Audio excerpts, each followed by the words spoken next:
But we begin with a 7 Action News investigation that is raising new concerns about the Detroit Police Department's controversial use of facial recognition.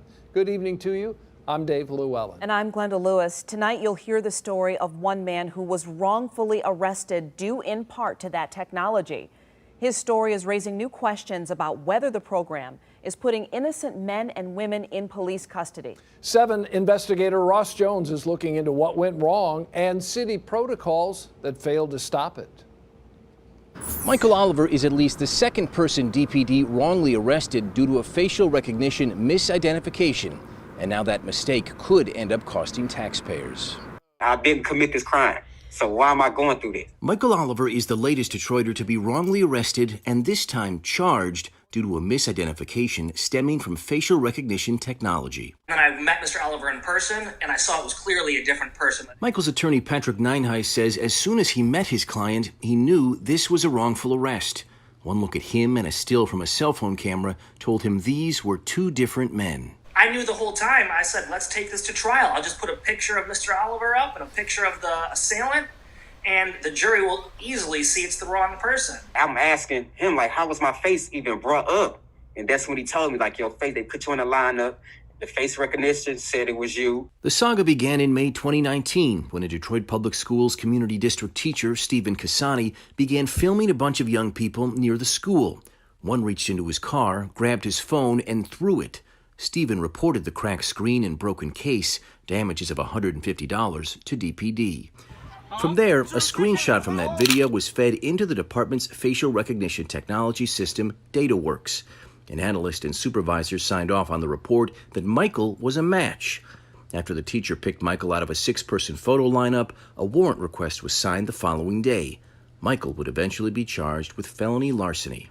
The officer seemed to take shortcuts. During the preliminary hearing, the detective in charge of the case, Donald Busa, admitted to not interviewing students Cassani had said were witnesses, or looking for a young man named Terry, a former student, who Cassani originally told police broke his phone.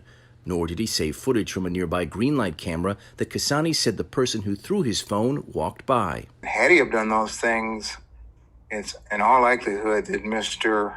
Oliver would never have been arrested. David Robinson is a former Detroit police officer turned attorney who plans to file suit on behalf of Michael next week, alleging violations of his civil rights. There's going to have to be, obviously, a period of time where I think, and that we will pray for, that the court would shut down even the use of facial recognition. This is the second wrongful arrest due to facial recognition that has made media rounds this summer. After the wrongful arrest of Robert Williams came to light last month, Mayor Duggan said these sorts of errors are things of the past. What you need to do is make sure you have the right protocols, and since September, there are a whole series of protocols in place that this incident would not have been possible. But prior to formal rules being approved last fall, DPD and the mayor were insisting protocols were already in place. It's technology, but it's really the human factor.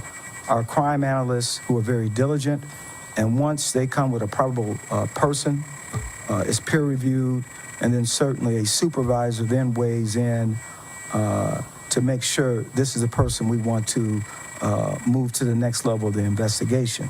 Michael was arrested 2 weeks after Craig said that. And I was nervous. I was still nervous, even though I don't know. I didn't even know if I was going to beat it.